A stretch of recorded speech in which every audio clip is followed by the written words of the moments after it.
இன்னைக்கு நம்ம ஒரு டவுட் சம் தான் பார்க்க போகிறோம். ஸோ முதல் சம் 2120 பொருட்களோட காஸ்ட் ப்ரைஸ் கொள்முதல் விலை, அதுவும் 1696 பொருட்களோட விற்பனை விலையும் ஈக்குவலாக இருக்கான். இப்போ லாப சதவீதம் எவ்வளோன்னு கேட்குறாங்க. நான் அதை அப்படியே எழுதிக்கிட்டேன். காஸ்ட் ப்ரைஸும் இதுவும் ஈக்குவல் அப்படின்னு சொல்லிட்டு நம்ம எழுதியாச்சு.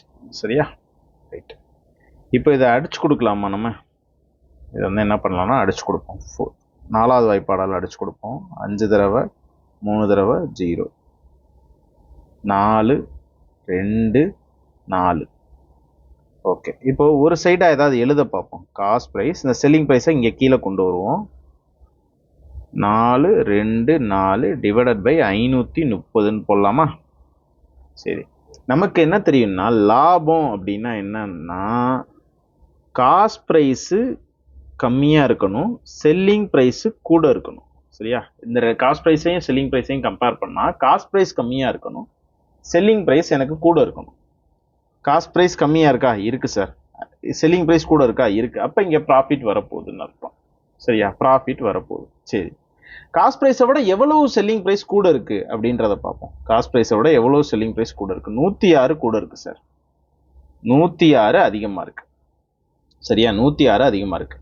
ஆக்சுவலாக ப்ராஃபிட்னா என்ன பார்த்துருக்கோம்? ஆக்சுவலாக selling price minus cost price, இதுதான் ப்ராஃபிட். சரியா? இதுலேயே ப்ராஃபிட் பர்சன்டேஜ் பார்க்கணும்னா ப்ராஃபிட் பர்சன்டேஜ்னா nothing, P divided by cost ப்ரைஸ்ன்னு போடுவோம். ஏன்னா காஸ்ட் ப்ரைஸ்லேருந்து எவ்வளோ லாபம், அதுதான் வாங்கின விலையிலேருந்து. இப்போ நீங்கள் 100 ரூபாய்க்கு பொருள் வாங்குறீங்க.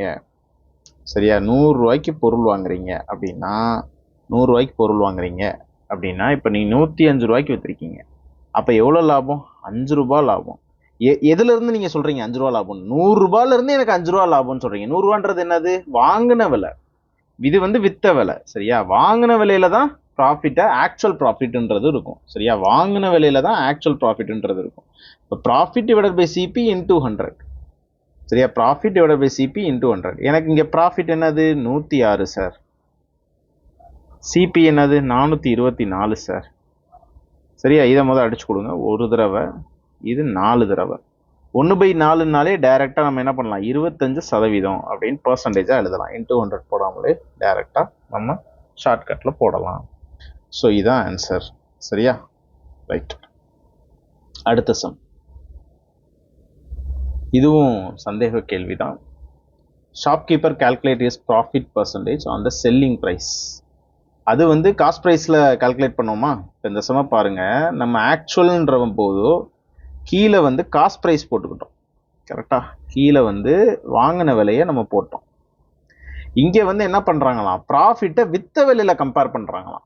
ப்ராஃபிட்டை வித்த விலைன்னா இப்போ கீழே இருக்குதுன்னு அர்த்தம், ப்ராஃபிட்டுக்கு கீழே இருக்குதுன்னு அர்த்தம். சரியா? அப்படி கம்பேர் பண்ணும்போது ப்ராஃபிட் 6.25%. 6.25%க்கு ஃப்ராக்ஷன் வேல்யூ என்னன்னு பார்த்தீங்கன்னா 1/16. இதுதான் ஃப்ராக்ஷன் வேல்யூ. சரியா? 1/16ன்றது ஃப்ராக்ஷன் வேல்யூ. சரியா? ஒவ்வொரு ஃப்ராக்ஷனுக்கும் ஒரு வேல்யூஸ் இருக்குது. 1, 1/2, 1/2னா 50% சொல்லுவோம் இல்லையா? அந்த மாதிரி 1/4னா 25% சொல்லுவோம். அந்த மாதிரி 1/16க்கு 6.25%. சரியா? 6.25%. சரி, இப்போ ப்ராஃபிட், அப்போ இதை அப்படியே போடுங்க. ஓகேவா? 16ல் எனக்கு 1 லாபம், 16ல் எனக்கு 1 லாபம்னு அர்த்தம். 16ல் எனக்கு 1 லாபம்னு அர்த்தம். அப்போ 16ன்றது எனக்கு செல்லிங் ப்ரைஸ், இது எனக்கு ப்ராஃபிட். சரியா? சரி, ப்ராஃபிட்டுக்கு என்ன ஃபார்முலா வச்சுருந்தோம்? செல்லிங் ப்ரைஸ் மைனஸ் காஸ்ட் ப்ரைஸ்னு வச்சுருந்தோம். ஓகே, எனக்கு இப்போ காஸ்ட் ப்ரைஸ் இங்கே வேணும், காஸ்ட் ப்ரைஸே இல்லை. அப்போ எனக்கு இந்த காஸ்ட் ப்ரைஸ் வேணும்னா இந்த காஸ்ட் ப்ரைஸ் இங்கிட்டு போகும்போது ப்ளஸ் காஸ்ட் ப்ரைஸாக வரும். இந்த ப்ராஃபிட் இந்த சைடு வரும்போது மைனஸ் ப்ராஃபிட்டாக வருமா? அப்போ செல்லிங் ப்ரைஸ் மைனஸ் ப்ராஃபிட் என்னது? காஸ்ட் ப்ரைஸ் எனக்கு கிடைக்கும். சரியா? அப்போ selling price minus profit. Selling price என்ன இருக்குது? 16 இருக்குது.